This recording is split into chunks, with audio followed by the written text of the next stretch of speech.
Ok, pessoal.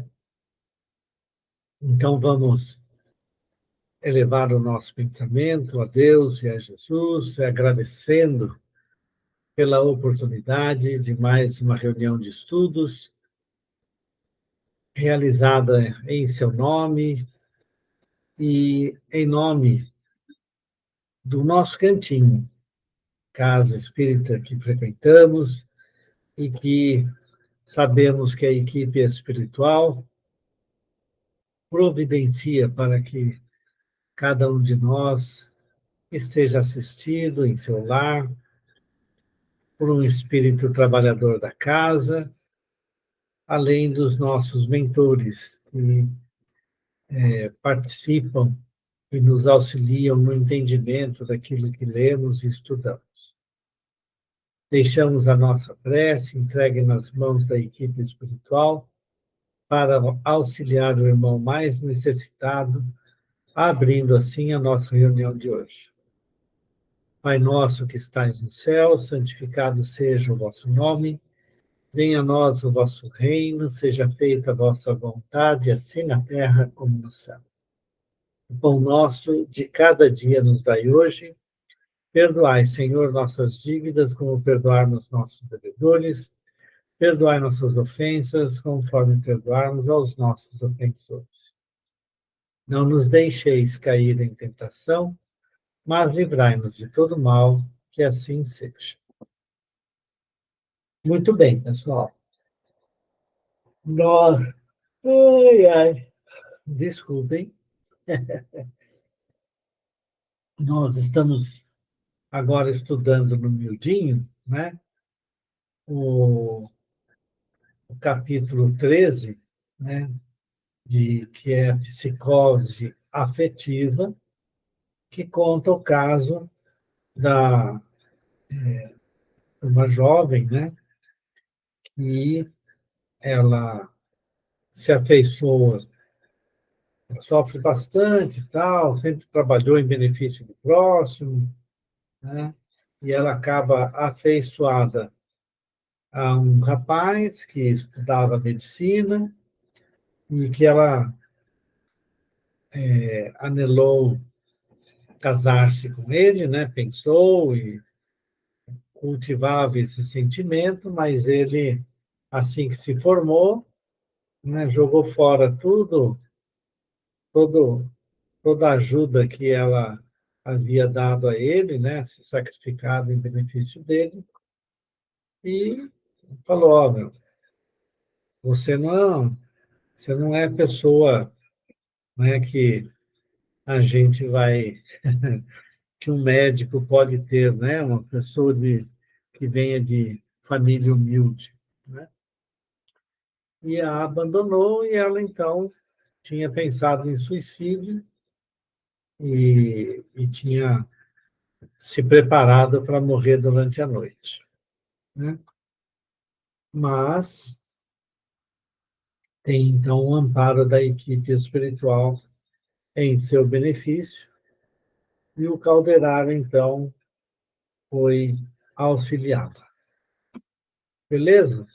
Nós lemos a história até o fim, já sabemos que ela, ao invés de se suicidar, ela renova as energias para continuar na luta, né, trabalhando em benefício, pelo menos, dos sobrinhos, né, que a amam muito, e da irmã, que, infelizmente, é casada com um marido violento, né, e chegado, né, alcoólatra, né, ao alcoolismo, e então dá tudo certo, certo?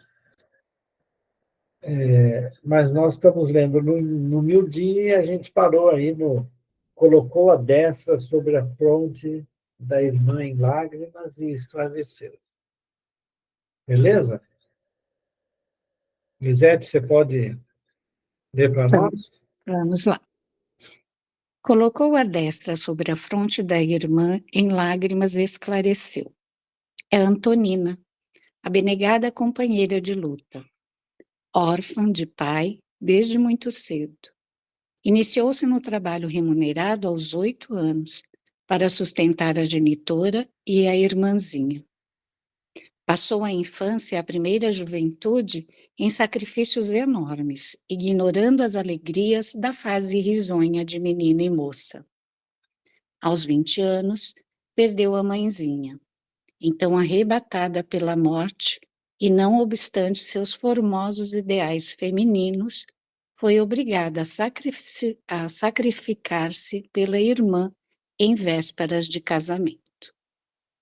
Realizado este, Antonina procurou afastar-se para tratar da própria vida. Muito cedo, verificou, porém, que o esposo da irmãzinha se caracterizava por nefanda viciosidade. Perdido nos prazeres inferiores, entregava-se ao hábito da embriaguez diariamente, retornando ao lar em hora tardia, a distribuir pancadas, a vomitar insultos. Sensibilizada ante o destino da companheira, nossa dedicada amiga permaneceu em casa, a serviço da renúncia silenciosa, aliviando-lhe os pesares e auxiliando-a a criar os sobrinhos e a assisti-los.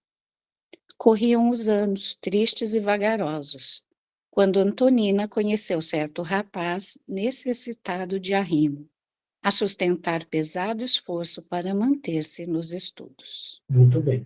Então, vamos parar aqui, né? E ver a história dela. Então, órfã de pai, ela passa, desde os 8 anos, a trabalhar para ajudar, né, na sustentação da mãe e da irmã, né? E quando a mãe morre, quando ela tinha 20 anos, ela acaba se sacrificando para que a irmã possa se casar. E, quando ia se afastar, percebeu que a irmã tinha casado com um alcoólatra, violento, né, viciado, e ela então passou a ficar em casa a cuidar da irmã e dos sobrinhos.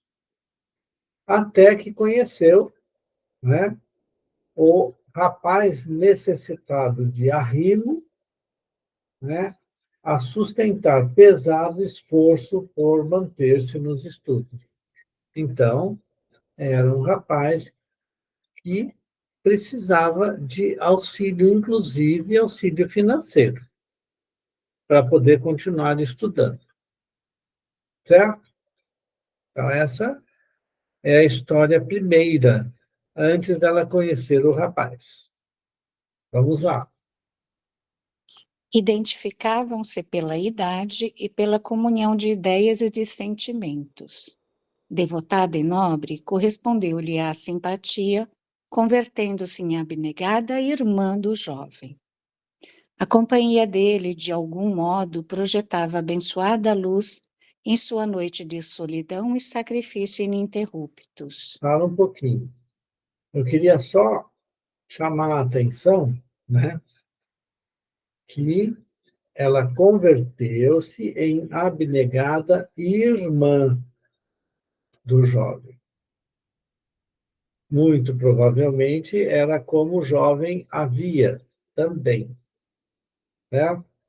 Tinham a mesma idade e ela ajudava ele.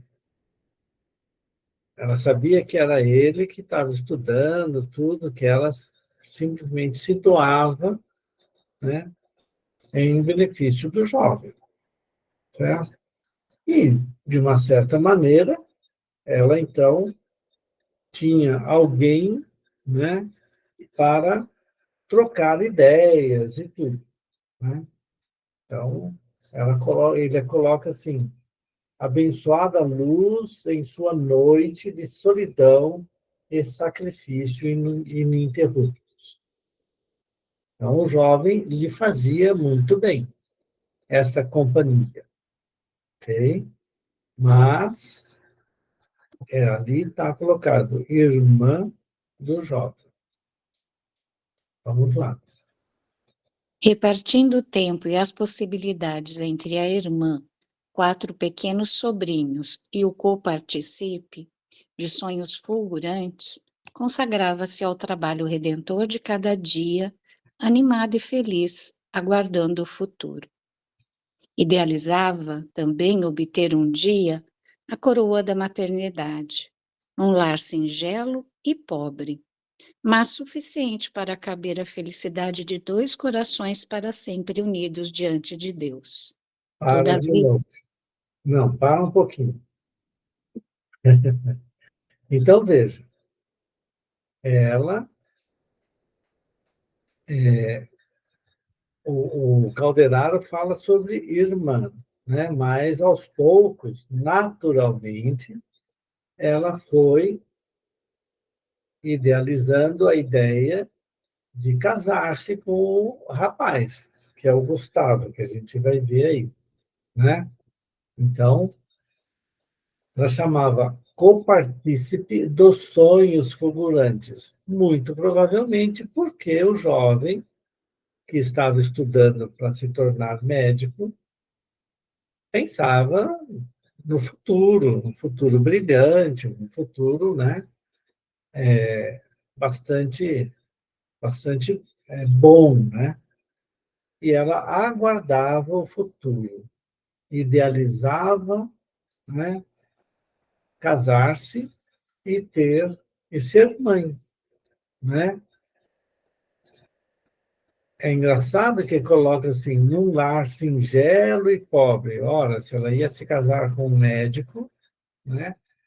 No início, até que os médicos, né, iam ter poucos recursos, mas logo depois ia ganhar bastante, né? Lembra que isso daqui é um livro de lá de 1900 e bolinha, né? Mas ela realmente imaginava casar-se com ele e ter filhos com ele. Bastante honesto, bem tranquilo, certo? Vamos lá. todavia, Gustavo, o rapaz que se valeu de sua amorosa colaboração durante 7 anos consecutivos, após a jornada universitária, sentiu-se demasiado importante para ligar seu destino ao da modesta moça. Independente, não, é só para pensar, né? O nariz empinou, não é? Basicamente é isso. O rapaz, né? Falou assim, eu não posso andar com essa moça, que, na verdade, bancou ele durante 7 anos. Ela que o ajudou, certo? Em que ela teve ele teve a colaboração dela durante 7 anos consecutivos, né? E simplesmente achou que, agora sendo médico, podia casar com uma moça muito modesta como essa. Vamos lá, independente. independente e titulado agora, passou a notar que Antonina não era, fisicamente, a companheira que seus propósitos reclamavam. Viu só? Exibindo um diploma de médico e sentindo urgente necessidade de constituir um lar com grandioso programa na vida social, desposou jovem possuidora de vultosa fortuna, menosprezando o coração leal que o ajudara nos instantes incertos.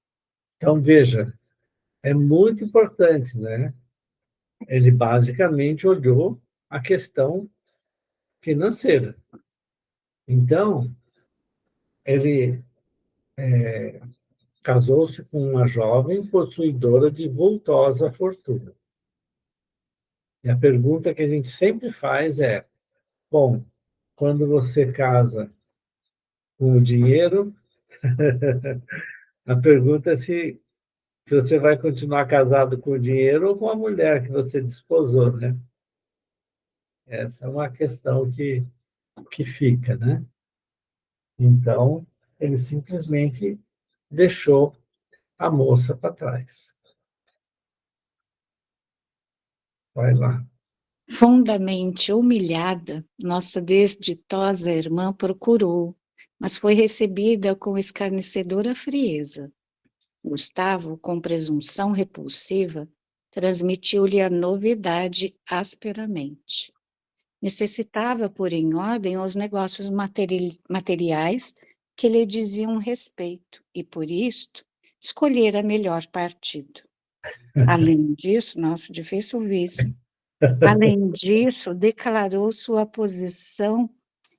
sua posição requeria uma esposa que não procedesse de um meio de atividades humilhantes. Humilhantes, olha só.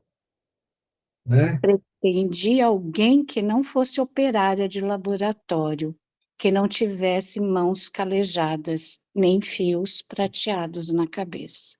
Olha só. Veja que triste, né? A forma de olhar o mundo, né? Olhar as pessoas. Então, infelizmente, né, ela foi rejeitada completamente, além de ter sido humilhada, né? Que vai fazer, né? Então, vamos lá. Porque ele poderia até ter falado que não tinha interesse por ela como uma mulher, né? Mas não humilhá-la desse jeito, né? Triste demais. Alguém que ajudou. Pois Amor é muito, assim, é duro. dolorido. A moça tudo ouviu debulhada em lágrimas, sem reação, e tornou a resistência ontem, minada pelo anseio de morrer, A a residência. residência, e tornou a residência ontem, minada pelo anseio de morrer, fosse como fosse. Sente que as esperanças se lhe esvaneceram, esfaceladas pelo golpe inopinado, que a existência se reduz em cinza e poeira, que a renúncia abre as portas da ruína e da morte. Conseguiu certa dose de substância mortífera, que pretende ingerir ainda hoje. Isso. Então, veja bem, né? É num impulso, né? Tem aqueles que vão cultivando, você tem aquele problema, muitas vezes, a questão de uma depressão profunda, né? Que vai se instalando, e aí sempre vem aqueles pensamentos de morrer, de sair, de acabar com tudo, e aí o sentimento do, do suicídio vai se instalando na pessoa, né? O problema é quando você tem uma situação como essas. Você tem uma pessoa que, ao longo de toda a vida, foi correta, auxiliava sempre os outros, estava sempre tudo bem, de repente ela é completamente jogada ao chão. Né? É basicamente esta situação. Né? Ela é jogada para o chão. Ela não consegue levantar, dar volta, levantar, sacudir a poeira e dar volta por cima. Entrou na cabeça dela, não, eu vou morrer. Como que eu vou continuar? Eu não sirvo para nada, já tenho cabelo branco, tenho mãos calejadas de tanto trabalhar em benefício dos outros, certo? E aquela pessoa que durante 7 anos esteve do meu lado o tempo inteiro, simplesmente me joga no chão.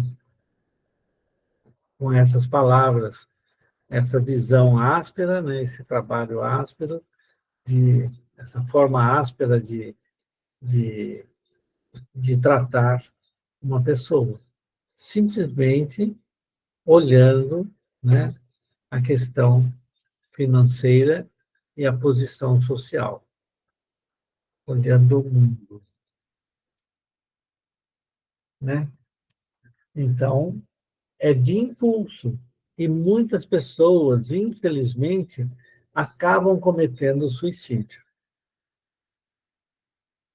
Acabam cometendo suicídio, né?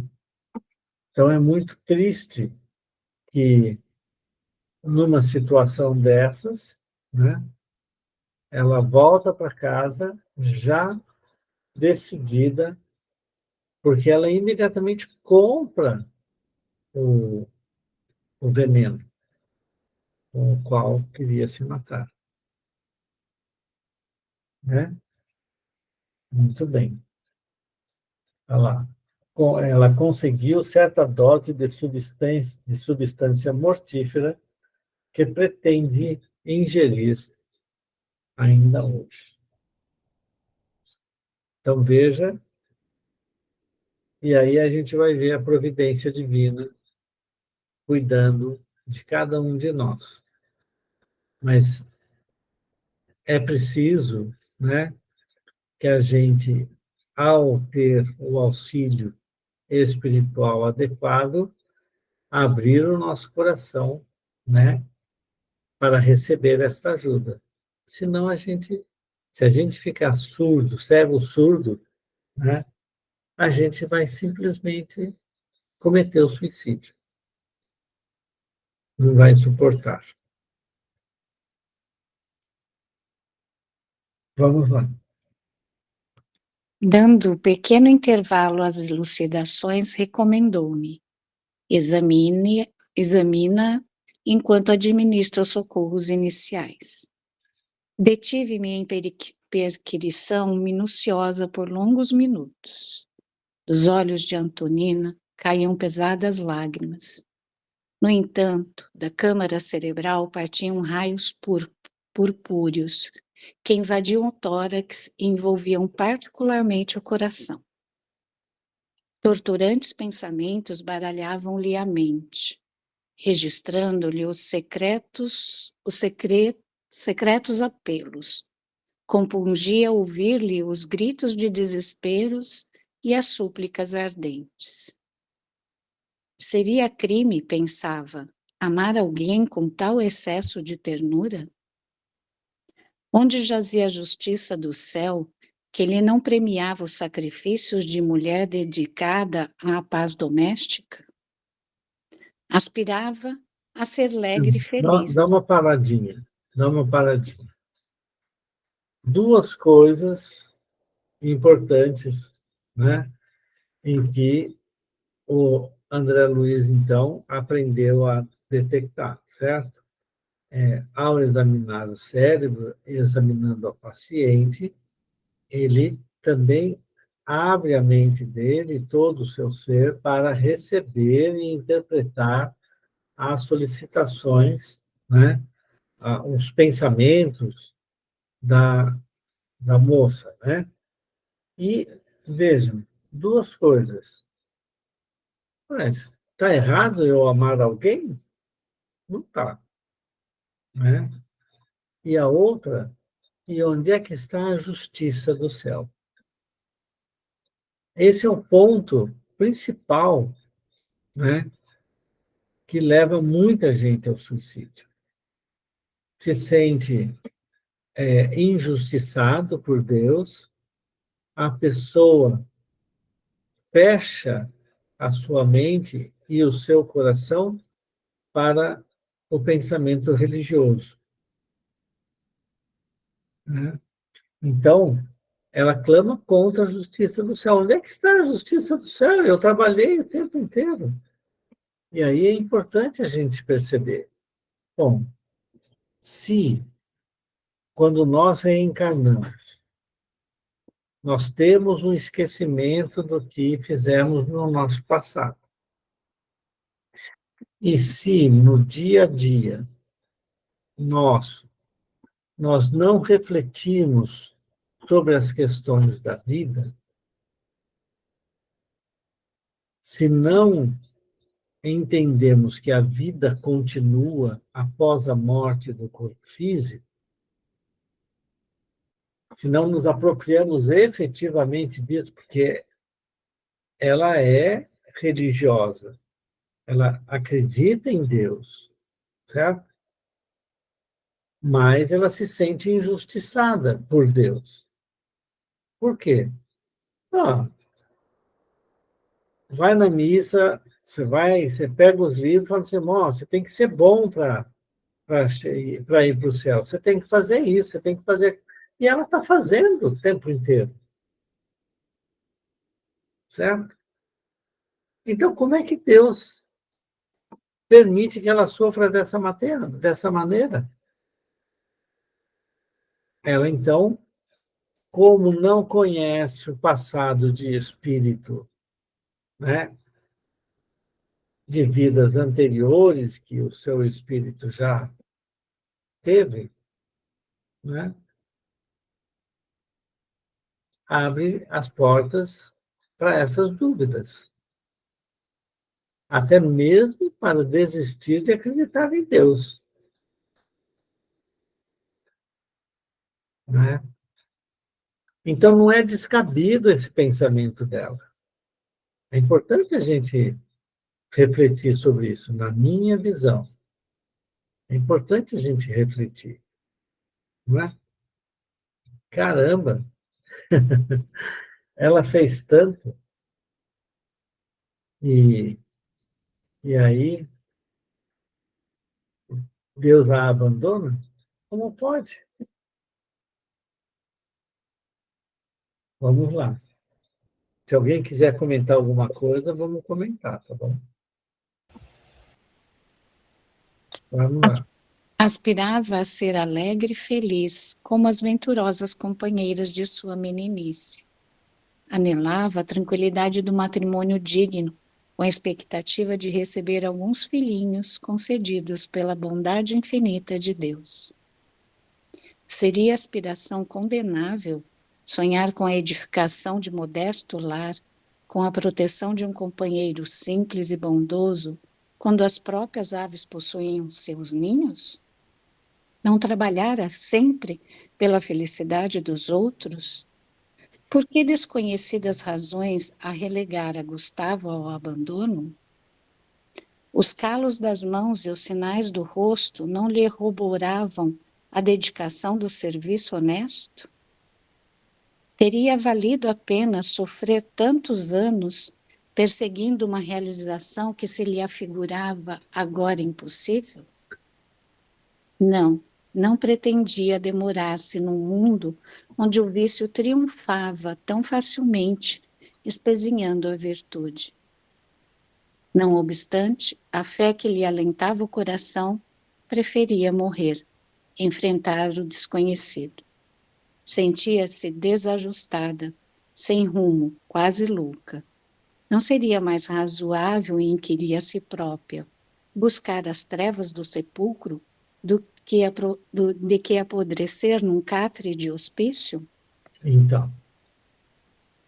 Então, veja que as inquirições mentais dela, né, tinham fundamento, certo? Entretanto, ela direcionava toda a sua dor e sofrimento para o sepulcro, né? Para o infinito, e acabar. E é interessante, né?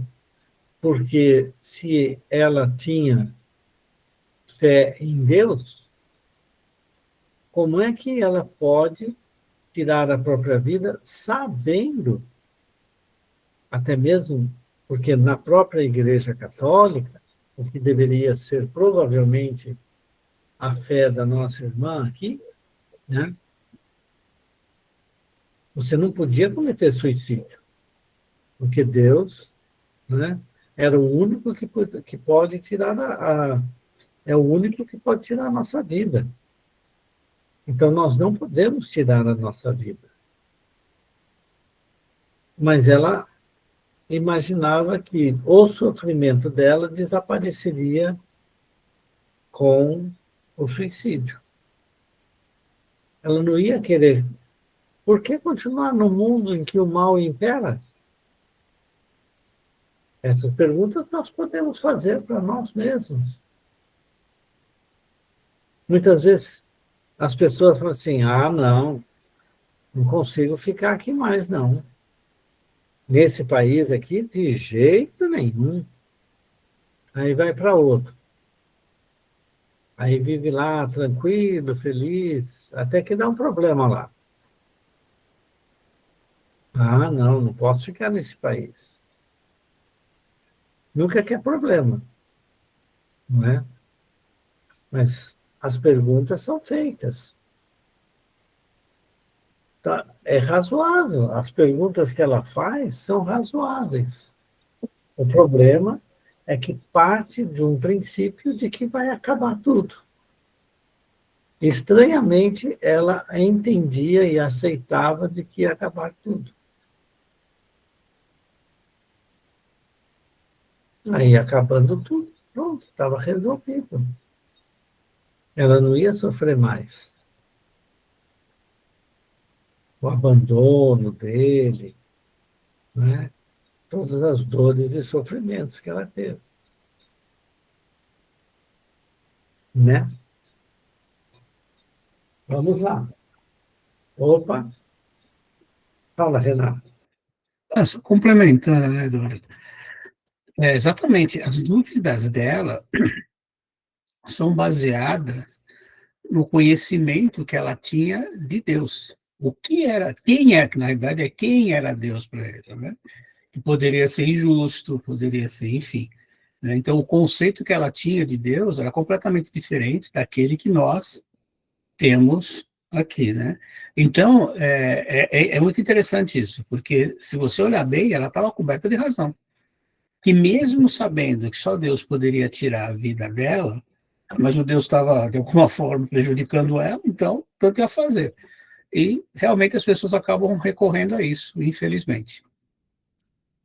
Pois é, mas veja, ela considerava que Deus estava sendo injusto com ela. Exatamente. Por isso que tanto fazia ela tirar a vida ou não. Ele já estava sendo injusto mesmo, então, né? Enfim. Enfim, muito bem. Vamos lá, então. Estirada no leito, a infeliz mergulhava o rosto nas mãos, soluçando sozinha, inspirando-nos piedade. Calderaro interrompeu o serviço de assistência. Fitou-me com significativa expressão e comunicou: tenho instruções para impor-lhe o sono mais profundo, logo depois da meia-noite. E verificando que o relógio informava não estar distante o momento prefinido, o assistente começou a ministrar-lhe aplicações fluídicas ao longo do sistema nervoso simpático. A vasta rede de neurônios experimentou a influência anestesiante. Antonina tentou levantar-se, gritar, mas não conseguiu. A intervenção era demasiado vigorosa para que a enferma pudesse reagir. Olha que coisa interessante, né? Os espíritos têm como agir sobre nós, né? Obviamente, no caso do Calderaro, uma ação que era benéfica a ela, né? Mas ele a fez adormecer, de tal maneira que ela não ia poder ingerir a poção, porque ela ia, depois de todas essas perquisições todas, aí ela ia tomar o veneno e ia morrer, certo? Mas ele fez ela adormecer, agindo sobre o sistema vago, né? Do nervo vago. Aí dá aquela depressão e a pessoa, ao invés de adrenalina para deixar aceso, vai, coloca outra coisa lá para pimba, dormir. E é bacana, né? Porque ela, ela tentou, ela sabia que ela estava sendo, né, que alguma coisa estava acontecendo com ela, não é? Ela sabia.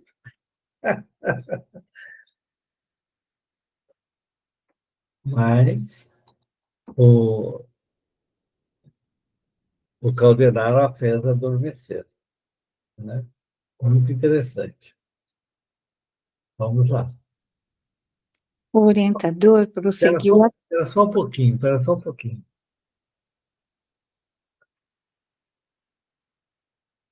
Se nós temos a possibilidade de ter a assistência do jeito que é a assistência no bem, imagina o que acontece se nós nos unirmos a espíritos do mal, ainda presos ao mal. O mal que não ia fazer para o nosso corpo físico. Daí a importância de nós estarmos atentos, né, e usando aquela máxima, né, orai e vigiai, né? Fique atento para não ter essas, essas conexões com espíritos infelizes e sofredores, que podem agir sobre nós, inclusive, levando-nos a ter doenças graves. Era só para dizer, veja que a ação dele foi direta, uma ação direta. A pergunta que me veio na cabeça é assim, seria uma ação quase que de efeitos físicos? É só para pensar. Me veio, Edu, hipnótica, uma ação hipnótica. Mas ela não estava... A ação hipnótica, na minha visão, né, ela implica na indução mental do mentor sobre ela. E ele não estava fazendo indução mental. Ela não estava aberta a mente dela para receber a influenciação dele. Ela estava presa nos próprios pensamentos. Então, foi uma ação real sobre o sistema nervoso vagal para fazê-la dormir. Não foi, na minha opinião, não foi essa ação hipnótica. A ação hipnótica ocorre muitas vezes, né, com ação de espíritos infelizes, né, que querem nos dominar. A gente abre a chance porque deseja uma coisa e eles vêm e falam assim, eu vou te ajudar a obter, vem aqui comigo e tal, e fica martelando na nossa mente até a gente aceitar, porque a gente quer aquela coisa. Mas aqui não acho que foi, viu? É a minha visão. Vamos em frente, então? O orientador prosseguiu atento, envolvendo-a mansamente em fluidos calmantes. Dentro em pouco, cedendo à irresistível dominação, a moça recostou-se vencida nos travesseiros, no estado a que o magnetizador comum chamaria hipnose profunda. Veja, chamaria de hipnose profunda, mas, né, o magnetizador vai comandando mentalmente. Não foi o que o Calderaro fez. Certo? Pelo menos ele foi mexendo nos fluidos, né? Uma ação fluídica. né?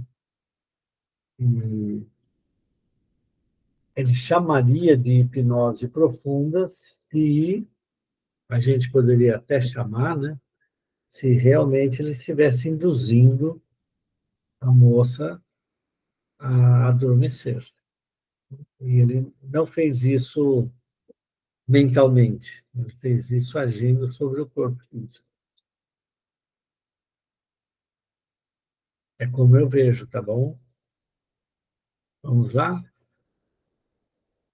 Manteve a Calderaro em completo repouso por mais de meia hora. Decorrido esse tempo, duas entidades, aureoladas de intensa luz, deram entrada no recinto. Abraçaram meu instrutor, que mas apresentou cordialmente. Estavam agora juntos de nós, Mariana, que fora dedicada à genitora de Antonina, e Márcio, iluminado espírito ligado a ela desde séculos remotos. Muito bem. Então, vamos dar uma paradinha aqui para apresentar, né? Então, a Mariana, que fora dedicada genitora de Antonina, a pergunta é, será que fora a dedicada genitora nesta última vida ou em épocas remotas? Assim como o Márcio, iluminado espírito ligado a ela desde séculos remotos. Então, era um espírito ligado a Antonina por muitos e muitos séculos. Então, ela conhecia ele. Estava esquecida porque reencarnada. Certo? Muito bem. Então, veja, não é à toa que ele fala para ela, você vai jogar fora essa oportunidade agora que o negócio está começando? É um espírito conhecido dela de longa data. E provavelmente um espírito que com ela já deve ter tido muitas vidas. Mas ele ficou adiantado e ela não. Nós não sabemos dela, né, o quanto que ela se adiantou. Porque ela pode estar tendo nesta vida, certo? Uma vida de sofrimento e tudo por necessidade de crescimento espiritual dela, que era uma nódoa, ela podia estar já mais evoluída, tal, porque o próprio Calderaro fala lá no começo, que é dedicada colaboradora, e conhecia ela de antes também. Ela era colaboradora no bem. Então, nessa encarnação, ela está passando por essa dificuldade grande, por causa do esquecimento. Né? Então, é interessante a gente refletir sobre isso. Vamos lá. O Antônio levantou a mão. Oi. Eduardo, eu tenho uma pergunta para você. Você que trabalha com esses aparelhos, né, de diagnóstico, o sono a gente emite ondas, né? Por exemplo, com sono profundo, acho que onda alfa, eu não guardo o nome, né? Quando você induz o magnetismo, como ele fez com essa senhora aí, ele está induzindo, está mudando um pouco as correntes no cérebro, né? Provavelmente induzindo essas ondas de sono mais profundo, né? Magnetismo. Isso que eu fiquei imaginando. Não sei se os aparelhos que você lida, medem essa. Quando faz uma análise do cérebro, né? Imagem do cérebro e tudo. Então, com o equipamento de ressonância magnética, eu ainda não estudei o suficiente para poder falar. Você vai sempre detectar determinados estados, né, do paciente. Né? No caso específico daquelas ondas que são próprias eletroencefalograma, né, em que você detecta sinais que você pode fazer algumas filtragens lá, que ficam de 0 a 2 Hz e assim por diante. Você tem ali, né, você pode dividir, né, com filtros algumas coisas. Espera só um pouquinho, pessoal. Só um segundo que eu preciso.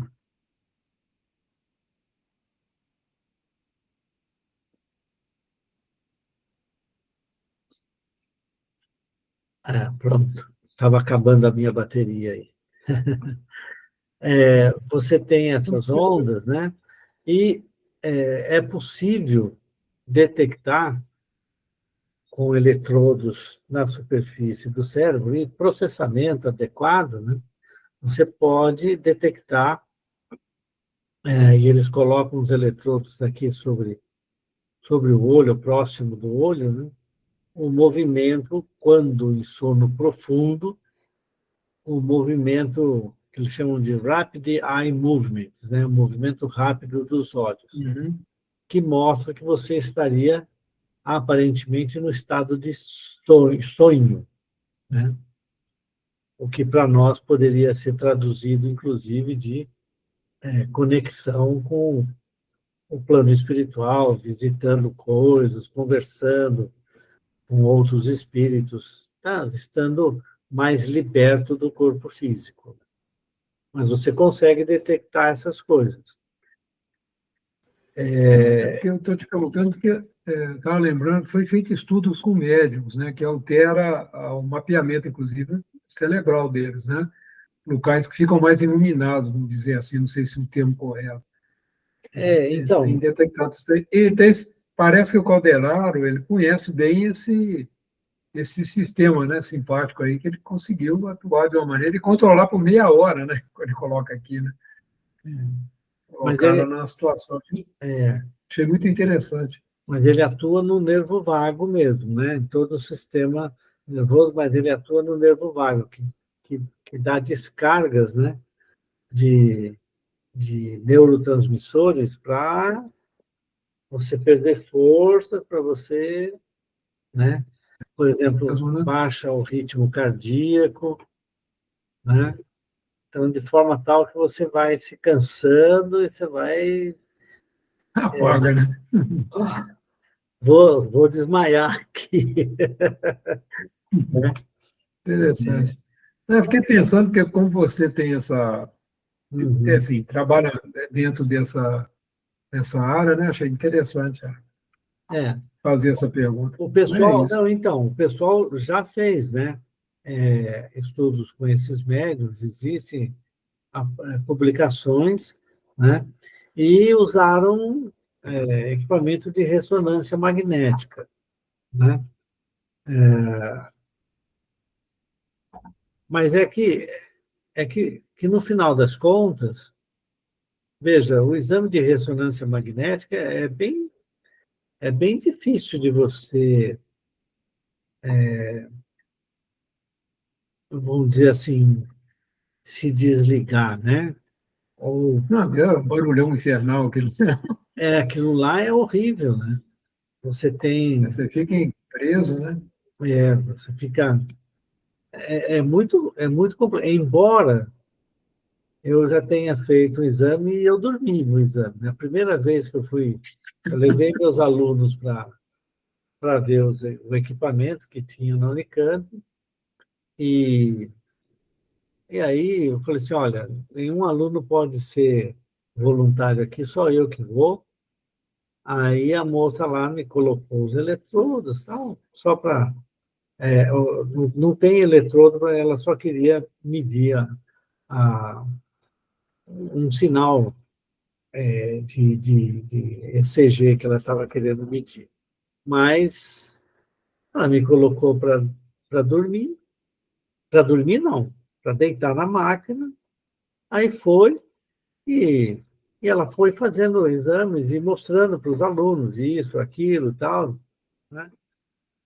Aí eu simplesmente apaguei. Tinha aquele barulho infernal, né? Aquele pá, pá, pá, pá, pá. Eles colocam os fones de ouvido aqui assim, fechei os olhos, porque o negócio fica muito próximo aqui, né? Fica bem próximo, sim. Então você fica com claustrofobia, se você tiver. Então você fecha os olhos e pronto, né? Dá para melhorar a coisa. E aí eu dormi. Com todo aquele barulho, eu dormi. Aí eu, Maravilha. eu, eu acordei com a moça me chamando, professor, o senhor está bem? O senhor está bem? Professor Eduardo. Achou que você tinha ido para outro mundo, né? Você Tá foi, bom. está tudo bem aqui, só me tira daqui agora. Mas é muito Legal. barulho, né? Então, é lógico que se o médium fizer esse exame e também fizer esse exame por meio com transe mediúnico, né? Vai dar, com certeza, alteração mental nas imagens. Vai aparecer nas imagens locais, né, cerebrais, com maior Mais excitado, né? intensidade do que outros, dependendo do tipo de, de sistema sensorial que está sendo utilizado, né? É E porque eu, isso porque eu mostra os pensei mesmo que resultados o do. Calderaro, Hum, eu imaginei que o Calderaro teve uma ação magnética muito potente, né? ele Isso fez, mas não modificou. indutiva no sentido mental, né? Não, É é física mesmo, né? Um efeito física mesmo, né? física mesmo, de Ele agiu no alterar o sistema comportamento. nervoso. Porque a corrente, né, o cérebro é rico em correntes, né? É o que a gente tem Ah, sim. notícia. Na verdade, né, é, é muito, é muito complexo, né? O sinal que você detecta aqui, Eletroquímico, o sinal que você detecta aqui são potenciais, né? Que você tem toda a passagem de um potencial de ação nascido dentro de um neurônio que vai ligar em outro e assim por diante, induzem, né? né, variações de potencial eletroquímico ao longo do axônio. E como É isso você mesmo. tem milhões, bilhões, né, de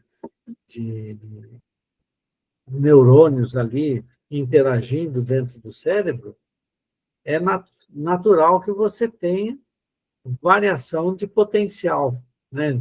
Diferença de potencial entre o meio intra e extracelular, e se você considerar o cérebro como o que a gente chama de um volume condutor, você vai ver variações de potencial dentro desse volume que você detecta essas variações colocando eletrodos no couro cabeludo, Uhum. né?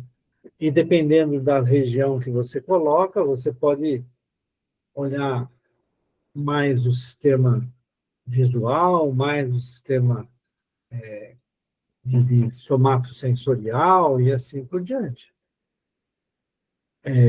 E isso vai variando. As imagens de ressonância magnética, elas, elas são induções de, de correntes magnéticas, né, dependendo da quantidade de íons ou de átomos de hidrogênio que você tem na composição dos diferentes tecidos, né? Ou das diferentes regiões, se tá no vaso sanguíneo ou não. E isso daí é só indução de corrente mesmo, de correntes eletromagnéticas. E aí, É. dependendo do tempo que o hidrogênio demora para voltar para o estado normal, você faz uma imagem que a gente chama de tempo de relaxação T1 ou T2, ou a quantidade de sinal ou quantidade de prótons, ou densidade de prótons, de hidrogênio que você tem ali. É assim que é formada a imagem. Mas se você está pensando, né, muito provavelmente você tem migrações de pensamentos. Se você tiver, por exemplo, um pensamento fixo em alguma coisa, como um teste, isso vai aparecer na imagem, né? Porque você tem um conjunto de neurônios trabalhando sempre naquela mesma direção. Então, é possível de você detectar essa variação pela ressonância. Ou somente detectando o potencial elétrico no couro cabeludo. Tem esses exames complexos como o da ressonância. Mas ele trabalhou mesmo, foi no nervo vagal, no sistema vagal. Podemos... Muito interessante. Obrigado. Obrigado. Opa, eu que agradeço. Eu Acho que só uma dica aí, né? O vagal, ele é o principal nervo parassimpático do corpo, porque ele regula as nossas, aliás, são as funções involuntárias, né? Principalmente. Frequência cardíaca, pressão arterial, respiração. É, Então, ele deve ter induzido aí, né? Porque aí isso, ele, como é involuntário ao nosso organismo, ele atuou ali exteriormente para poder conduzi-la ao ao a uma sono, né? baixa, ao sono, a uma Ela tranquilidade, né? ela perde, né, as forças, né, vamos Sim, dizer assim. que ela não consegue, ela tenta gritar, inclusive ele faz um papel fundamental na digestão, na deglutição, na fala, e Uhum. fora as outras, ele é muito importante nesse nível. Eu, quando eu estava fazendo alguns experimentos com ratinhos, né, ratinhos vistas, nós estávamos estudando o efeito da onda ultrassônica sobre o coração. E aí a gente jogava ultrassom de alta intensidade sobre a inervação do sistema vagal. E o danado do coração diminuía a frequência cardíaca. Era bem Tem interessante. terapia, parece que até para estresse pós-traumático, né? Estão usando a estimulação do vagal para diminuir esse estresse pós-traumático. Esse estresse, né? Muito bem. Logo vão estar pedindo para o Calderaro vir ajudar a dormir o pessoal. Pois é. Quem tem insônia, né? Tá? Problema. Caldeirado, dá uma mãozinha. Pum! Dá uma mãozinha, né? Essa daí é uma boa. Muito bem, gente. Depende do merecimento. Pois é, né? Ou você está precisando mesmo, né? Que é o caso da moça aqui. Mas que ela tem merecimento de receber a visita de espíritos tão nobres como esses, né? Muito bem. Vamos encerrar, então? A gente parou, então, né? Nessa parte aqui, agradeceram sensibilizados à atuação do meu orientador, ok? A gente recomeça a partir daqui no próximo domingo. Nós vamos encerrar. Amado Mestre Jesus, nós estamos profundamente gratos por esta hora de estudo. Agradecemos à equipe espiritual pelo carinho, pela intuição, a todos nós.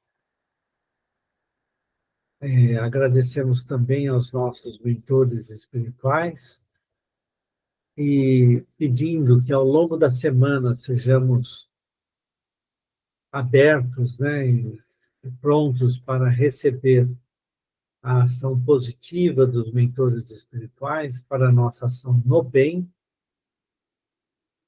Nós deixamos a nossa prece de encerramento dedicada ao irmão mais necessitado, encerrando a nossa reunião de hoje. Pai nosso que estais nos céus, santificado seja o vosso nome, venha a nós o vosso reino, seja feita a vossa vontade, assim na terra como no céu. O pão nosso de cada dia nos dai hoje. Perdoai, Senhor, nossas dívidas, como perdoarmos nossos devedores. Perdoai nossas ofensas, conforme perdoarmos aos nossos ofensores. Não nos deixeis cair em tentação, mas livrai-nos de todo mal, que assim seja. Falou, gente. Boa semana, abraços e beijos. Boa noite. Você tá com Boa noite. Strange New Words? Muito bem, Antônio. Strange New World, né?